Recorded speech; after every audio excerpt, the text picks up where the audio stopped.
নমস্কাৰ সকলোকে আন এটা গুৰুত্বপূৰ্ণ খবৰৰ সৈতে স্বাগতম জনাইছোঁ। ভিডিঅ'টো অসমৰ সকলো ৰন্ধনকৰ্মীৰ বাবে খুবেই গুৰুত্বপূৰ্ণ হ'ব।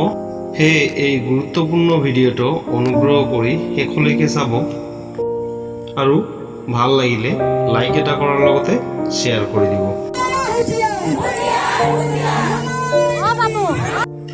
কালি 17 জুলাই 2023 তাৰিখে চাকৰি নিয়মীয়াকৰণ মাননি বৃদ্ধি দাবী আদিৰে মুকালমুৱা প্ৰাথমিক বিদ্যালয়ৰ ৰন্ধনকৰ্মীৰ বিক্ষোভ।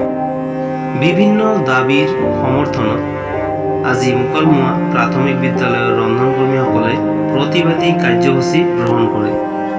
মুকালমুৱা স্থিত বৰক্ষেত্ৰী প্ৰাথমিক শিক্ষাখণ্ড বিষয়াৰ কাৰ্যালয়ত ৰান্ধনীসকলৰ মাহিলী পাৰিতোষিক বৃদ্ধিৰ দাবীত হাতে হাতে বেনাৰ, পোষ্টাৰ, ফেস্টুন আদি লৈ মুকালমুৱা স্থিত বৰক্ষেত্ৰী প্ৰাথমিক শিক্ষাখণ্ড বিষয়াৰ কাৰ্যালয়ত ৰান্ধনীসকলৰ মাহিলী পাৰিতোষিক বৃদ্ধিৰ দাবীত হাতে হাতে বেনাৰ, পোষ্টাৰ, ফেস্টুন আদি লৈ প্ৰতিবাদী কাৰ্যসূচী ৰূপায়ণ কৰে।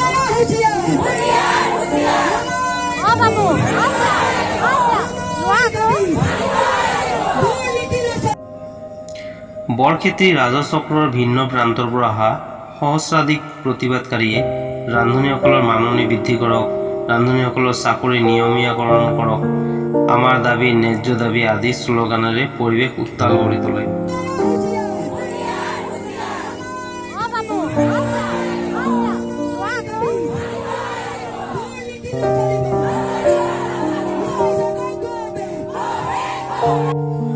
পিছত বৰক্ষেত্ৰী প্ৰাথমিক শিক্ষাখণ্ড বিষয়াৰ জৰিয়তে শিক্ষামন্ত্ৰীলৈ এখন স্মাৰক পত্ৰ প্ৰেৰণ কৰে প্ৰতিবাদকাৰীসকলে। ভিডিঅ'টো এইখিনি আছিল।